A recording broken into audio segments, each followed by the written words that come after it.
He is one of the most powerful men in Russia. Roman Abramovich is part of the select circle of Russian oligarchs who became wealthy after the fall of the USSR. An oil and sports magnate, the former owner of Chelsea FC has built a substantial empire while enduring Vladimir Putin. This is the story of Roman Abramovich. Roman Abramovich was born in 1966 in Saratov, a poor and remote region in western Russia, into a family of Jewish, Ukrainian, and Belarusian origin. His mother died of sepsis when he was just 1 year old, and his father died in a construction accident 2 years later. He was orphaned at the age of 3 and raised by his uncles in what was then still the Soviet Union. As a teenager, he left to study in Moscow, where he obtained a degree in petrochemistry. After completing his military service, Roman Abramovich used the dowry from his first marriage to buy a plastic toy company. He ventured into the oil industry, capitalizing on the fall of the USSR and the rise of economic liberalization. His method? Buying up struggling public companies for a trifle. And he wasn't the only one. He was part of a group of young Russian entrepreneurs who would later be called oligarchs, and who, thanks to economic reforms and corruption, amassed colossal fortunes. This is how he attracted the attention of the Kremlin.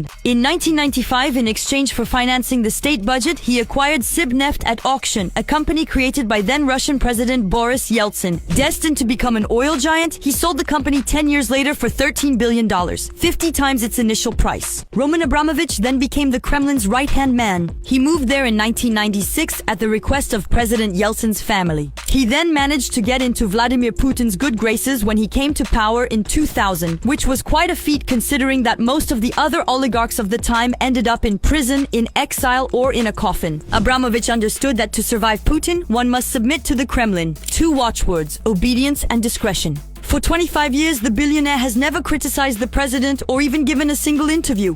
At Putin's request, he even agreed to govern Chukotka, an isolated territory with extreme climatic conditions, until 2008. Despite the burden, he spent lavishly to modernize the region's infrastructure. With Vladimir Putin on his side, he can continue to live the life of an oligarch. But Roman Abramovich also wanted to improve his image among the general public. The purchase of Chelsea Football Club in 2003 was one of his most high-profile acquisitions. Thanks to the billions invested in the club, he has built an international reputation by winning 5 English League titles. But it was the sale of the club that really made him famous internationally, as Roman Abramovich sold it for £4.17 billion in 2022, having originally bought it for £140 million, making it the most expensive sports team ever sold. He also impresses with his luxury yachts and properties, which he managed to protect from international sanctions after Russia's invasion of Ukraine. Indeed, since the war began, his friendship with Putin could have cost him dearly.